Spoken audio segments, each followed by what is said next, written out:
Kinsey, you were actually in that courtroom today, live tweeting for us all. What can you tell us about that one holdout juror?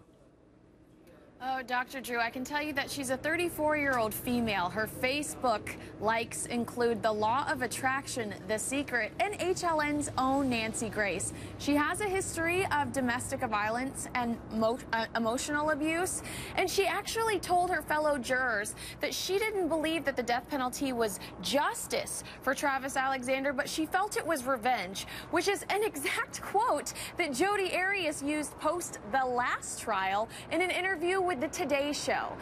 It makes you feel a little uncomfortable, like maybe she's done a Google search or two. Do you suspect that she got into that jury room with some pre-existing motivation?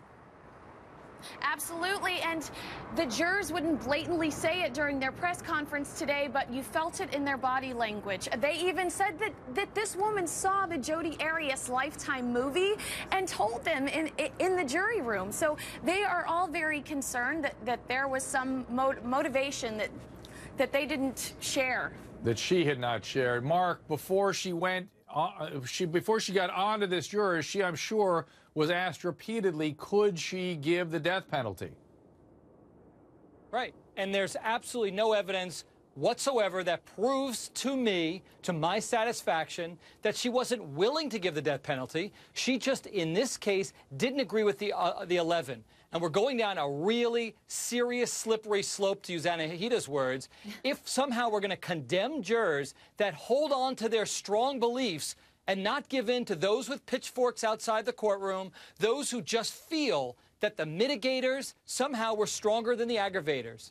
That's it. Right. Well, maybe that's it, but we're just speculating that maybe there was more, Anahita. Well, Dr. Drew, we haven't heard from this juror. We haven't heard from her, and quite frankly, she has no obligation to speak to the media or to anybody else. And based on what those jurors said today, it seems to me that that holdout juror did, in fact, deliberate, because they said that she gave reasons why she wasn't voting for death. And one of those reasons... Yeah, but Anahita, they gave reasons that Jodi Arias herself had given. But that doesn't matter. That's actually not true, Dr. Drew. That's incorrect. She said that one of the reasons she couldn't vote for death is because she believed Jodi Arias was emotionally abused, and she found that to be a factor in mitigation. So I agree with Mark. We cannot go and start threatening jurors based on decisions that they make when there's absolutely no evidence. That's not how our system works, Dr. Drew. Justice was served in this case. After the mistrial was declared, the 11 jurors who had been united in the death penalty decision, remember, 11 people thought this was the right thing to do, and they agreed to speak to the media as long as their faces were not shown. Here is what